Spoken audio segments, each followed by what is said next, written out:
Linggo naman ngayon, no? Grabe, galit na po si Diwata dito sa pambubuska ng napakagwapong Serendo. Eto po, ang sinabi ni Diwata. Grabe, naghamon po si Diwata ng palakihan.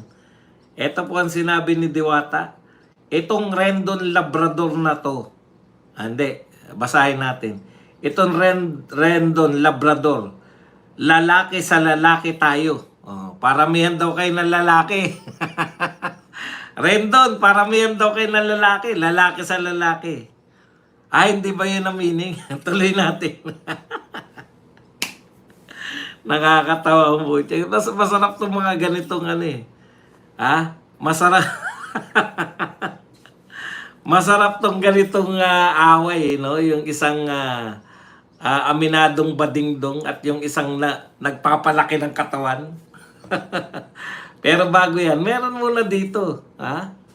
Ano ang pangalan? Pasensya na po kayo. Ito po hindi nyo po mauunawaan tong problema ng bata na to. Hindi nyo po maunawaan yung problema ng batang to. Hindi ko kilala to, pero malamang artista to. Kung hindi artista to, ano to? Influencer ba tawag sa mga to? Ayan, no? Maganda nga naman yung bata, di ba? Ang ganda niya, oh. Pero naiiyak-iyak siya, oh. Nakakatakot i-face yung reality. What if talunan po ako sa buhay? Ito po mga problema ng mga bata ngayon. What if pretty face nga lang ako? Pinoproblema ng bata, Kunta. 13 anyos na lang yata itong bata na to. Ang pinoproblema niya, what if talunan talaga ako sa buhay? Sabi, nakakatakot i-face yung reality. What if talunan talaga ako sa buhay? What if pretty face lang ako?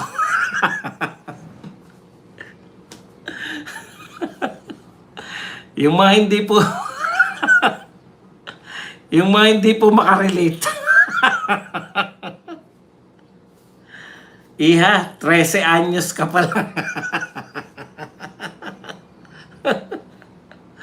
Talunan ka na sa buhay. Ang ganda mo, Iha. What if pretty face lang ako? Ang payo ko sa'yo, Iha, para hindi ka maging pretty. Ganyan din.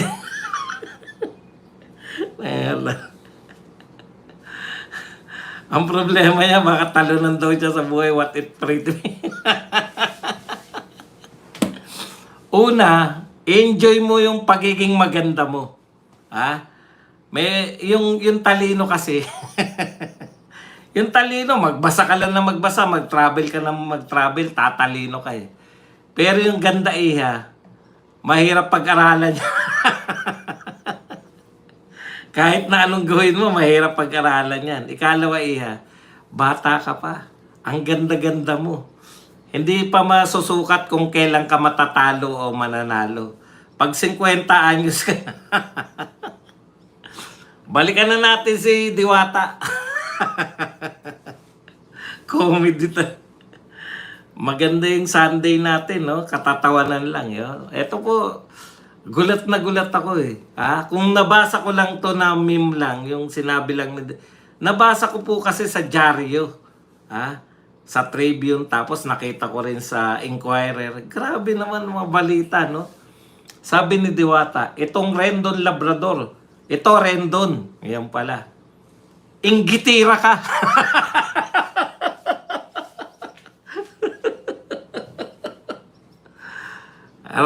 Rendon, inggitira ka. Hindi, ako lang po. Ako lang po nagsabi. Rendon, inggitira ka sa akin.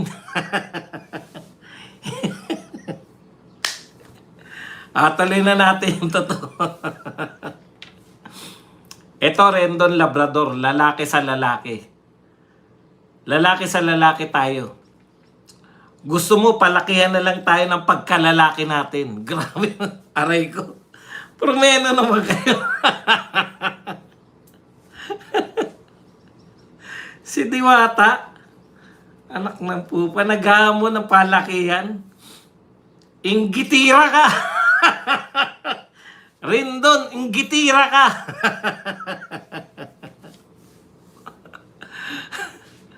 Palakihan ng tip. Palakihan tayo ng nota. Sabi ni Diwata, palakihan daw sila ng nota. Hindi ko kasi alam kung tunay na lalaki ka. Daig mo pa ang bakla. Inggitira ka rin doon.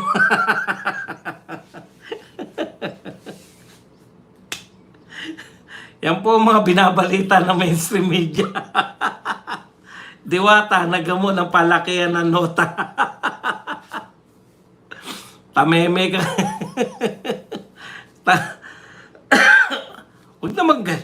Wag naman ganun. Wag niyo pa usuhin yan. Lugi ako dyan. Matagal na kami hindi nagkikita ni Junjun ko.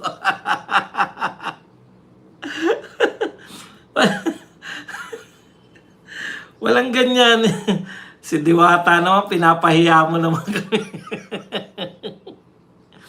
Ito naman po ang sinabi ni Rendon. Sumagot. Sumasagot ka pang inggitira ka. Kasi yun na kayo, nalilibang talaga ako. Wala naman akong pinagtatawanan. Kaya lang nakakatawa, di ba? Only in the Philippines. Na yung yung isang alam natin na badingdong naghamon ng palakihan ng nota. Sabi naman ni Rendon, dumidiskarte ka pa. Gusto mo lang yata makakita ng nota na may muscle. Diwata, no? Gusto mo palang makakita, ikaw no? Inggitira ka! Rendon, inggitira!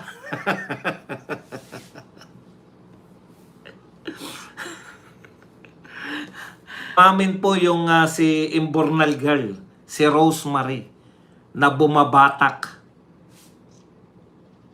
Bumabatak, meaning po nagdodroga. Ibang klase po yung gobyerno natin, no? No? Yung mga bumabatak, nagdodroga, nakatira sa Imbornal, bibiyayaan kayo ng 80,000. Pero, yung mga nagsusumikap, pamilyado, na nakatira sa barong-barong na inuupahan pa niya, pinagkakasya niya yung sweldo niya, maliit na sweldo, walang tulong yung pamahalaan dahil mahirap, may trabaho ka eh.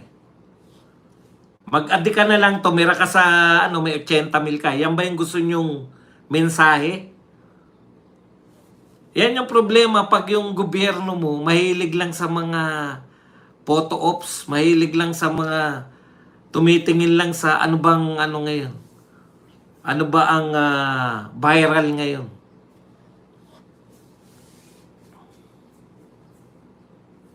Nakakahiya pati yung wala naman daw na ipatayo si Tatay Digong. Wala naman ba? Kasi naglilinis si Tatay Digong ng mga estero, Ilog Pasig at Manila Bay. Pasimplihin nyo lang minsan. Di ba? Pasimplihin nyo lang minsan. Okay. Swerte ni Rosemary. Bumabatak, hindi naman daw araw-araw. Siguro pag walang pambatak, nakatira sa Imbornal, may biyaya ka. Ambasador pa yan. Ganyan po ang utak ng ating gobyerno. Ambasador. So, ang ibig sabihin po ng ambasador, yung ginagawa niya, dapat lang tularan. So, kayo po, bumata kayo. So, anong mensahe kung ambasador siya? Bumata kayo, tumira kayo sa Imbornal, magkakaroon kayo ng biyaya. Yun ba yung gusto nyong palabasin? Baka hindi normal kasi. Ganyan talaga pag hindi normal din yung... Okay. Ito po, JB Ejercito, nanghihinayang po sa dismayado at hindi na pagpatuloy ang railway projects ng Duterte admin. Hindi po na ipagpatuloy yung mga build program. Ngayon ka lang nadismaya. Believe din ako sa mga politiko na to, no? Ngayong natalo po sa midterm election si Marcos, nadismaya kayo? Ha? Ngayon, bigla niyong pinupuri yung bill ni Duterte. Believe ka talaga rito sa mga politiko natin, no? Ha? Nanghihinayang daw siya. Sana tinuloy lang ni BBM. Sana sinabi mo yan. 6 na buwan pa lang si BBM, nagsalita ka na. 6 na buwan pa lang, sana sinabi mo, kayo po nagbibigay ng budget eh. Nakita ninyo, walang budget, hindi kayo umaangal. Nakita nyo, hindi na binadgetan yung Mindanao Railways, hindi ka umaangal. Malapit na yung 2020, tatakbo na naman kayo. Biglang kakampi na kayo ng Duterte ngayon. Biglang pupurihin nyo na, sayang kung tinuloy lang ni BBM. Di ba? Hindi ba dapat 6 na buwan pa lang nakita mo, wala palang budget. Wala tayong budget dyan sa mga infrastructure. Lagyan natin kaya. Hindi nyo inimbestigahan kung saan napunta yung mga pera natin. Ngayon nagsasalita kayo, nanghihinayang kayo. Malapit na kasi eleksyon, tatakbo na uli sila eh. Di ba? Tatakbo na ulit, 2028 eh. Pantakbo na naman yan. Okay lang naman yung sinasabi mo. Walang mali dyan sa sinasabi mo, JB Ejercito. Tamahan naman. Yan yung sinasabi namin eh. Matagal na namin sinasabi yan. Kaya ka namin binoto BBM. Ikaw lang ang nangako. Ha? Ikaw lang ang nangako sa mga presidentiables na itutuloy mo yung mga proyekto ni Tatay Digong. Ang pinagtataka ko, bakit ngayon lang, JB? Di ba? Bakit ngayon lang? Ngayon po siya, nanghihinayang ka dahil hindi tinuloy yung ginawa ni Tatay Digong. Walang makikita nyo naman yan nung tinatalakay nyo yung budget eh. Walang budget para sa big infrastructure.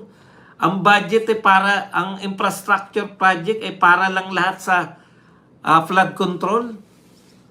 Ngayon kayo umaangal, yung mga timing po ninyo.